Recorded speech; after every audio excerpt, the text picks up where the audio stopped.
Ladies and gentlemen, is your sweet Zionist prince, Stole the Traveling Clad, back to you with another one. It's their favorite pro-Palestine meme show. We're going to lose some brain cells together, ladies and gentlemen. I didn't sleep much last night because my whole house is a construction site. But I'm ready to dive into this. If you want to be a sweet Zionist prince or princess just like me, get the shirt down below in the description of thetravelingclad.com. Let's get right into it. All right, sorry.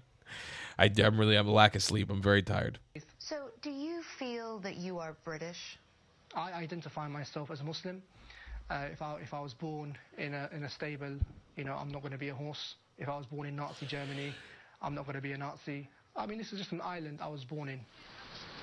Rumeysa and Chowdhury both live in East London, which is home to one of the largest Muslim populations in the UK. In one part of town, Rumeysa and his associates have set up so-called Sharia patrols to go out and discourage behavior that they deem un-Islamic. There's some guys there. On this night, they stopped to talk to a couple of non-Muslim men who were in a park drinking beer, which is forbidden under Islam. So we're just reminding the community about staying safe. And in this area, there's a lot of gambling that goes on, a lot of alcohol drinking, and it leads to a lot of problems. So we advise you, and we advise anyone we see, to stay away from these things. Get the prostitutes off our streets! But the patrols are not always so friendly. Online clips give a very different picture. A woman in a short skirt is abused. Vigilante cannot dress like that in Muslim area. I'm so appalled. We don't care if you're appalled at all. Muslim patrol. It's Great Britain. This we don't care. It's not so Great Britain. You need to get out of it. A man the patrol thinks is gay is insulted. Get out of here quicker then. You're dirty, mate. You're a gay, mate. Get out of here, mate. At night time, it turns into a very ugly place like many of the... Walking through London with Rumeysa, you experience an alternate reality where there is no compromise and all conversations are one-sided. Ultimately, I want to see every single woman in this country covered from head to toe. I want to see the hand of the thief cut. I want to see adulterers stoned to death. I want to see Sharia law in Europe, and I want to see it in America as well. I believe our patrols are a means to an end. The only thing I would say is that in America and in the United Kingdom, democracy, A backwards one. but it's a barbaric system one. that allows the people to choose what they want and allows people freedom. So why can't I choose Sharia? When in Rome, overthrow Caesar, implement the Sharia. In your home, you can do whatever you want. But what about in the public? Why can't I tell you to cover up? Am I free to say that? Because it would be outrageous. So where's my freedom? Where's my freedom? You can say it to me, but Okay, so cover up. Wear the hijab. That's absurd.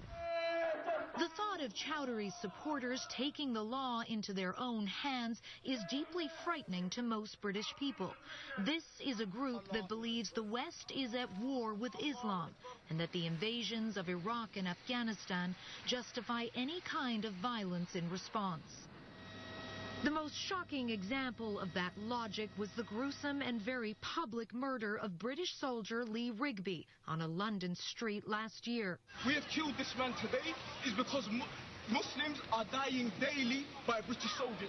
On that day, the man wielding the knife was a known associate of Chowdhury.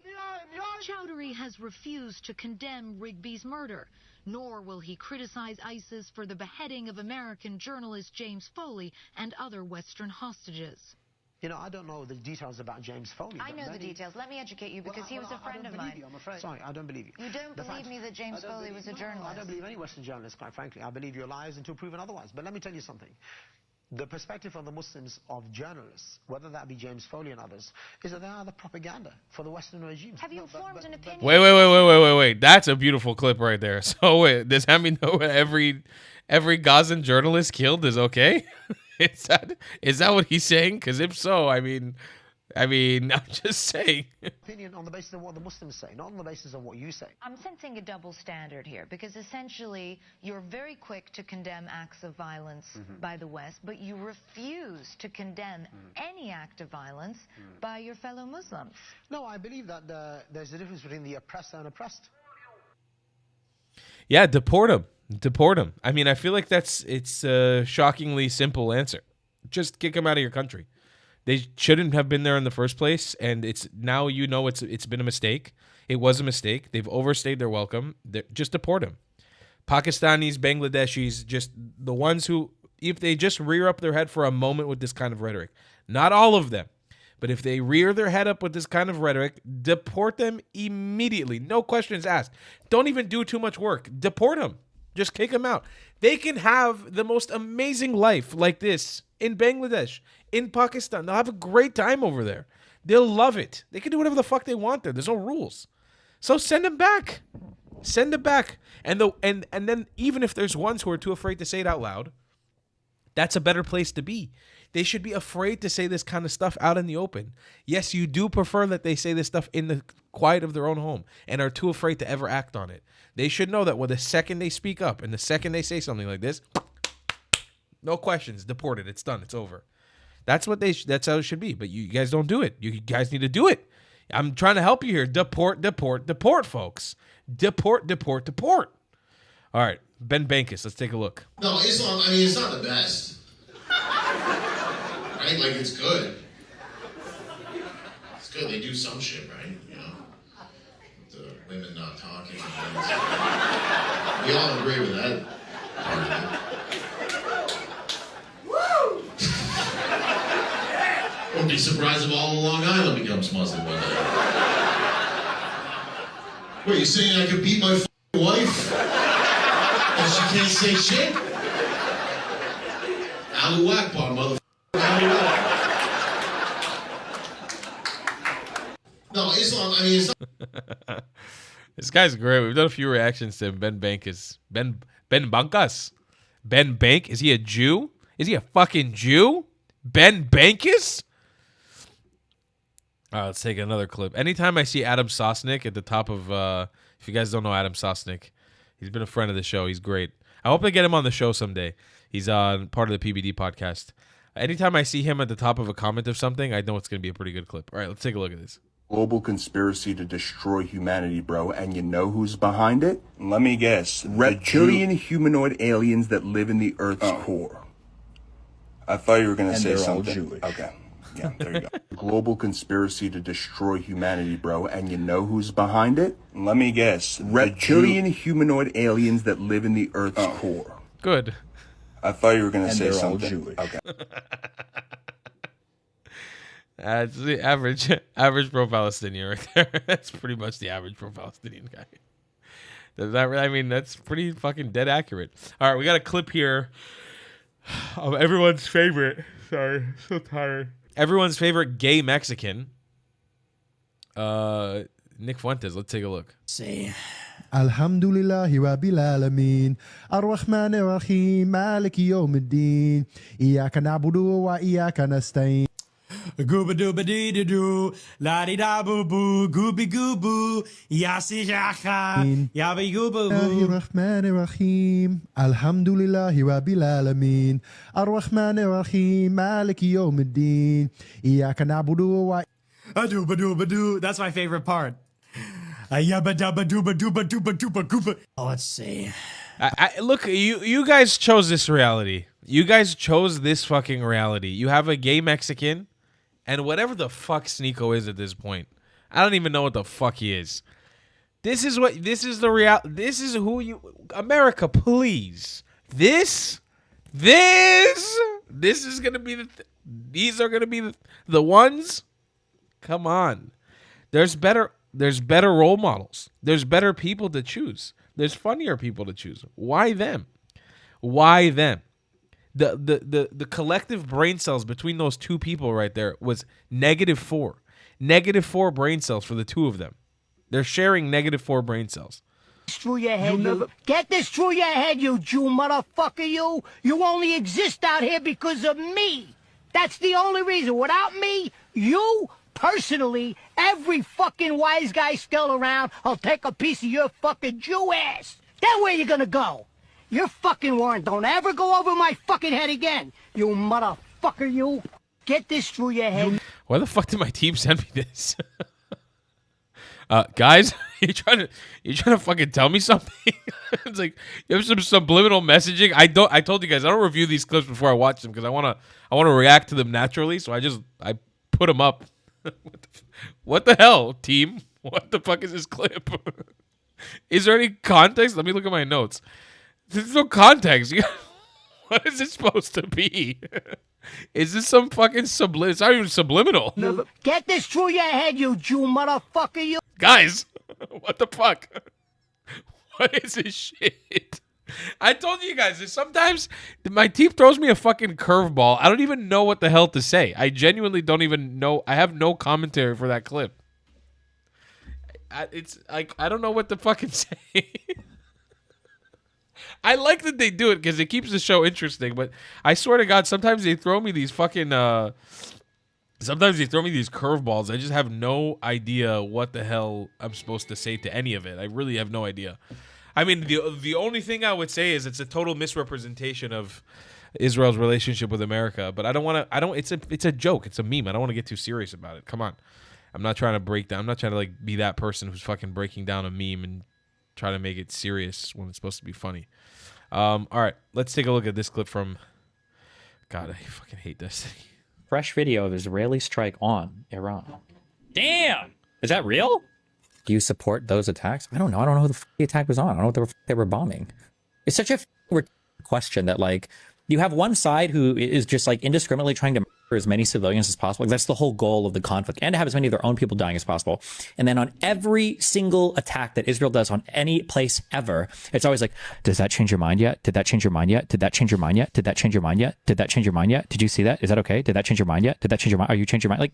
Like, the reality is there's almost nothing that I can see in terms of like a military attack that's going to make me think the people that are abducting and raping and women, children, and civilians. Actually, I'm siding with them now. You convinced me. Actually, that attack is the one that everything would have to significantly change for that to ever be the case.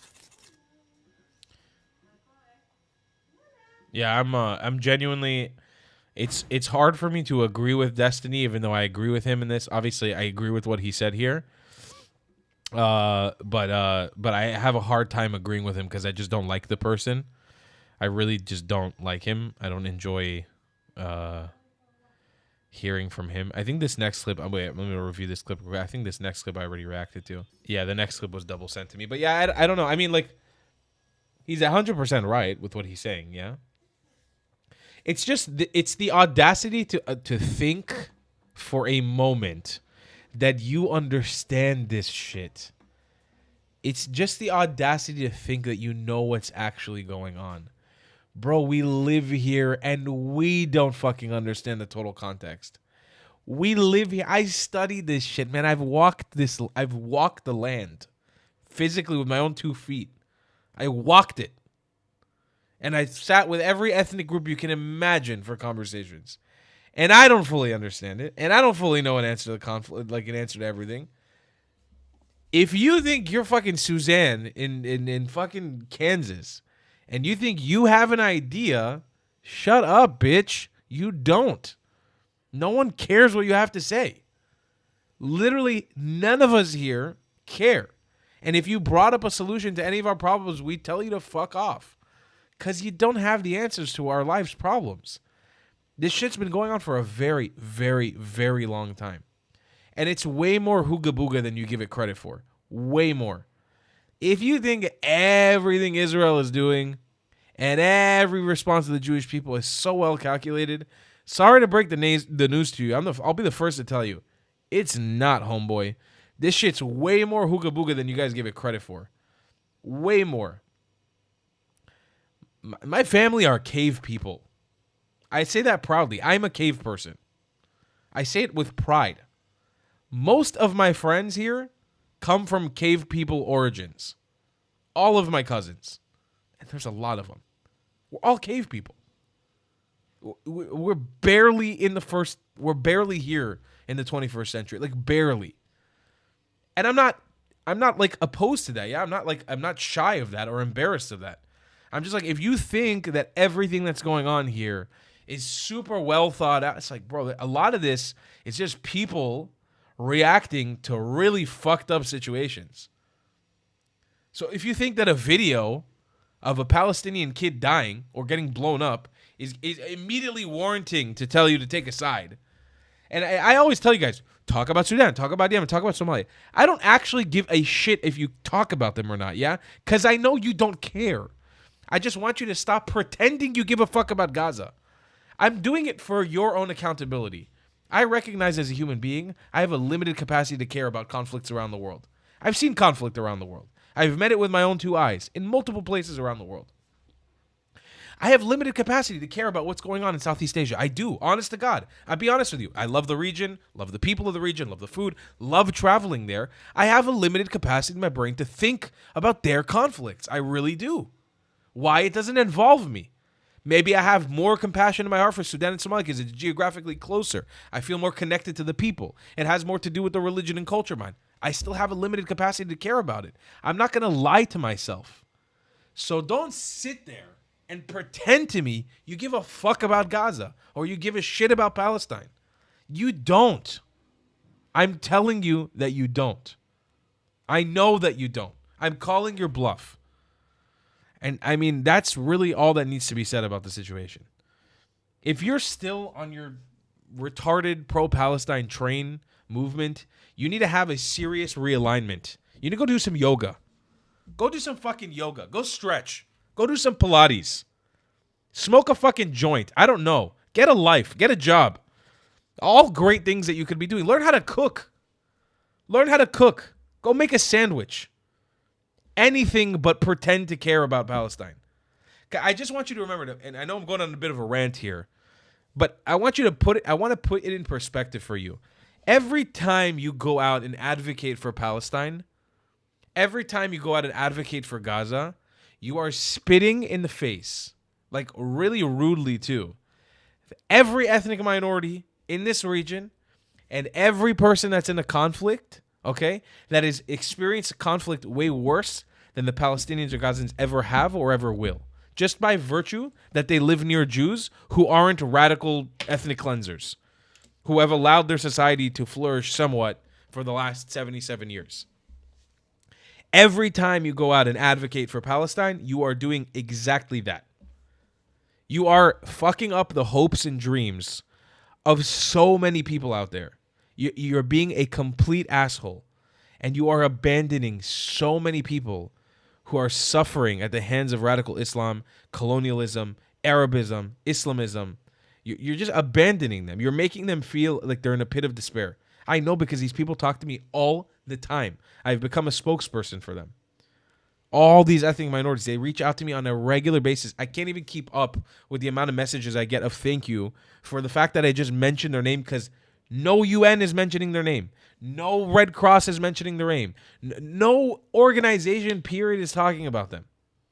They're alone. And every time you go wave that retarded flag that literally stands for 4 Islamic Arab caliphates that oppressed everybody under them, it's literally the most colonial you can get with a flag. Every time you go out there and wear a kafiyah that comes from Iraq and has no connection to the Levant or Palestine, zero. Every time you do that, you sink another person somewhere in the Middle East or around the world into a pit of despair and make them feel horrible about themselves, about who they are, about their future. Every time. Just remember that. I'll see you guys next one. I love you a long time. Goodbye, Klats. Has this ever happened to you? Hey, are you a Zionist? What is this hesitation? You think Judah the Maccabee was hesitating when he's fighting for Israel? Here, take this. You think Queen Esther hesitated before stopping Haman from ending the Jews of Persia? Well, hey, Habibi, you think Herzl thought he was a white colonizer as he Zionized the Jews of Europa? Listen, kid, I don't care if you're a Muslim, a Jew, or a Christian. You're a Zionist, right? Yeah. Well, a good Zionist goes to thetravelingclad.com and buys some provocative merchandise. They do? Absolutely, a pinch of I have some incredible designs for you, Yeled. They say everything promised to you 3,000 years ago. Here, take a shirt with a matching hat. For you, good price. They say they kick you from 109 countries. Here, join the 109 club. Take shirt and matching hat. For you, good price. Habibi, you want to Zionize? Here, take shirt, matching hat. You like Kuba Selek shel Safta? Here, take shirt, matching hat. Take sticker, take hoodie, take, good price, take, good price, take, good price, take, good price, take. Yossi, achi, he understand you, stop! A good Zionist goes to thetravelingclad.com and buys merch. Yalla, Habibi, for you, good price. If you don't want to buy any merchandise, the best way to support me is by donating on Buy Me a Coffee, my PayPal, or becoming a member on my Patreon. Your support is very much needed and very much appreciated. Thank you.